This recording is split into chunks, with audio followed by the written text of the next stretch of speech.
having strong women in the family, right down from my grandmother, who it was not an educated woman, but she was very much the core of the family. To be honest, I wasn't even aware that women didn't have much power growing up, because I had my gran, and it was like, so we would say in our language, nef kot, with me granny say nef kot. There was no like arguing with her. And she was financially independent. She took a lot of decisions. But even that, there were things happening in our society that worked against her. So she had co-wives and all the challenges that come with it. But yet still, she was still a very strong presence in the family, very, very much respected. She held her own. And so I can't agree more. We learn from the women around us. And the thing you mentioned about, copying and helping each other, I call it standing on the shoulders of giants. If someone has been somewhere, done something, gone through an experience, you learn from them. They've made mistakes. They can tell you, and you can avoid making those same mistakes. So it's always good to ask. I have no problem or shame in asking or saying I don't know. I feel it's okay to say I don't know. Sometimes people feel that it's a sign of weakness. To me, it's not. I just say it. I don't know. Show me, teach me, help me. Definitely. I think we need to be confident to ask, and we need to be confident to say I'm not good at this. Help me, or to show me who is. Piege, what is your view on the importance of role models and mentors? I will just repeat almost like what Daphne had said. It's really important to have role models in our lives. And I think in Sierra Leone, like Lango said, we support each other. It's not that we women do not support each other. We support each other very well. And we have a lot of role models in our community in Sierra Leone that a lot of us look up to. I am a living example, and I would like to serve as a role model to girls. Because I know at the age of 16, everybody who knows me well will know that at age 16 I had my son. And with the support of my role models, my family, I was able to go back to school. They supported me and said, no, Piegi, you are not stupid, you are not lazy. It's not because you've had a child that you should stop there. So they pushed me, they supported me. And with that support and with those role models, I was able to go back to school, continue, and go to where I am today, up to university level. Nothing stopped me. And nothing stopped me taking care of my child, going back to school, getting the education I was supposed to get. And I had that one strong lady that pushed me and said, no, that was not the end of your life. You have to forge on. So I forged on. I looked up to her. I listened to her. So it's very important in life to have a role model. And I would be very happy to serve as role model to girls, especially teenagers who get pregnant while in school, to show them that it's not the end of their lives, that they can continue, like I continued and I succeeded. And so, as Daphne said, no man is an island. We learn from each other. We have to support each other. And we women, I'm sure, we support each other. So let's just continue supporting each other, look up to each other. It's not because you depend on somebody to learn that means you're stupid. It's just because you want to succeed as that person has succeeded in life. So I think it's good. We continue looking up to role models, and we women serving also as role models for other girls coming up. That is it. Thank you very much, Peggy. And you have raised a very big point that is so important to me. Not too long ago, I think in the past couple of days on Sierra Leone Gender Watch on Facebook, there was a discussion about a school teacher or a head teacher who was preventing pregnant girls from taking exams because in his own opinion, they were they were the cause of poor school grades, and he had sort of decreed that any girl who fell pregnant should not be allowed to take the exams, and nothing was being done about it. And this brought to light a lot of problems regarding teenage pregnancies and how they were dealt with and how the girls became disadvantaged. And it seems that we have the problem of we just aggravate the problem by stopping their education or thinking, okay, she's pregnant and that should be the end of it. On the other hand, it takes two to make a baby, and the boy children do not have any interruption in their education. They are not stigmatized or victimized in the same way that the girls are. And to me, it's compounding the problem. So you are really inspirational. You are really a fantastic role model.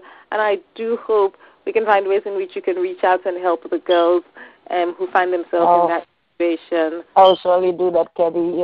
For that, I have an organization going on, and our aim is to drop out teenagers in Sierra Leone who drop out of school because of pregnancy.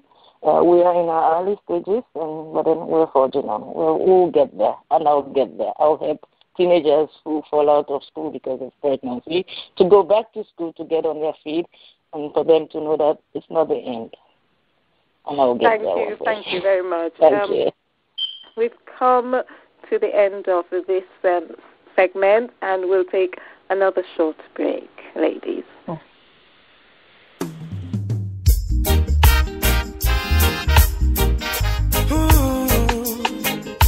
Natural beauty,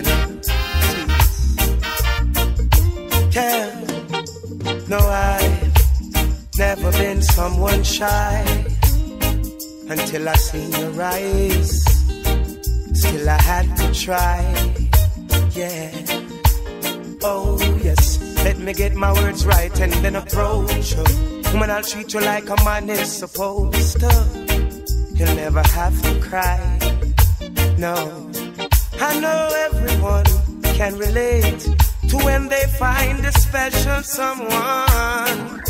And she's royal, yeah, so royal. And I want her in my life. I never knew anyone so one of a kind, no. The way she moves to her own beat, she has the qualities of a queen. She's a queen. Ooh, ooh, what a natural beauty. No need no makeup to be a cutie. She's a queen. This program has been brought to you by African Sports Monthly Magazine, a digital online sports magazine for Africa covering all sports disciplines across all of Africa, bringing you insights into the inner workings of sports across the continent. Check the latest edition out by visiting www.africansportsmonthly.com. Again, that is www.africansportsmonthly.com. So one of a kind, until the night that I see your rise.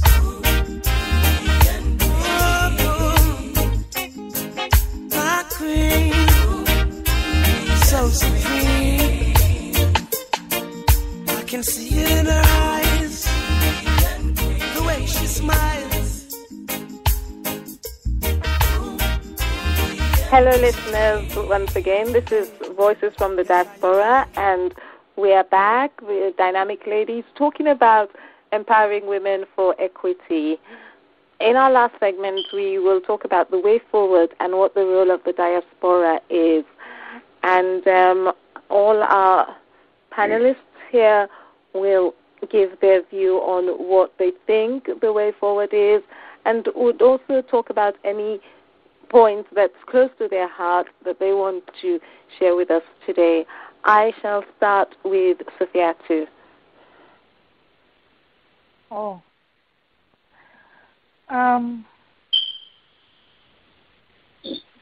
What I would say is that we must realize that efforts to improve our lot in the society, especially we the female gender, we deserve the support in view of the positive effects we have on society.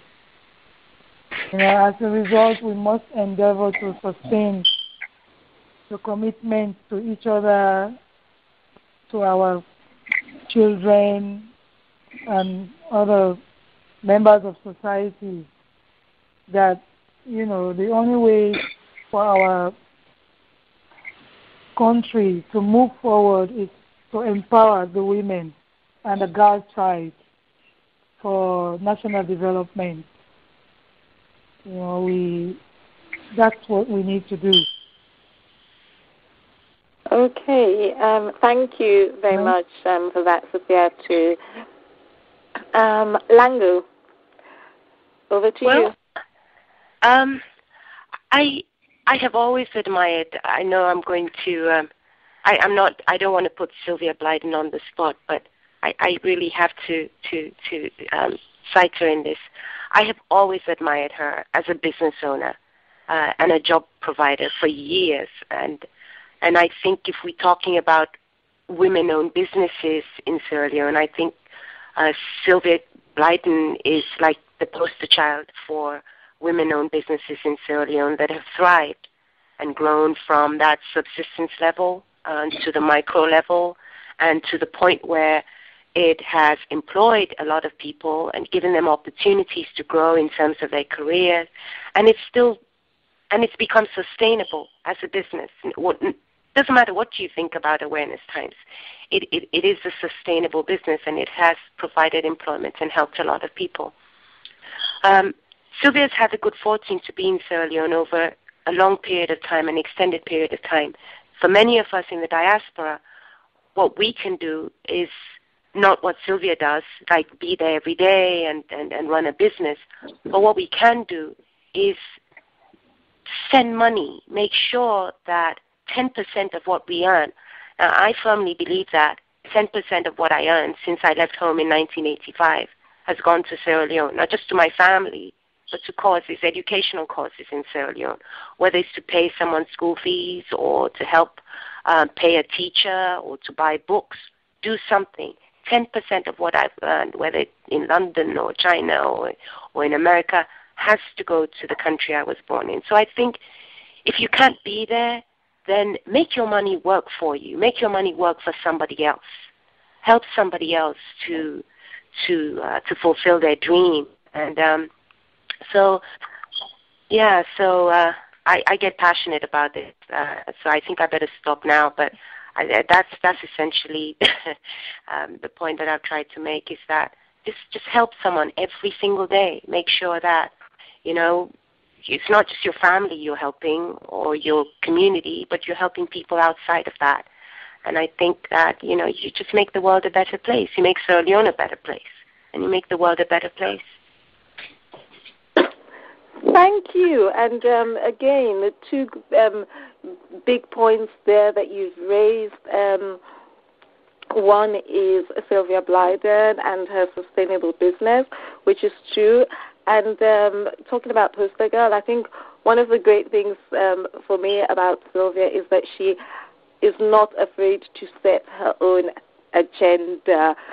She does not follow the norm. She is brave enough and bold enough to do exactly what she wants. And I think that's something that I'd like to see more of in Sierra Leonean women, being bold enough to set our own agenda and to stick by it.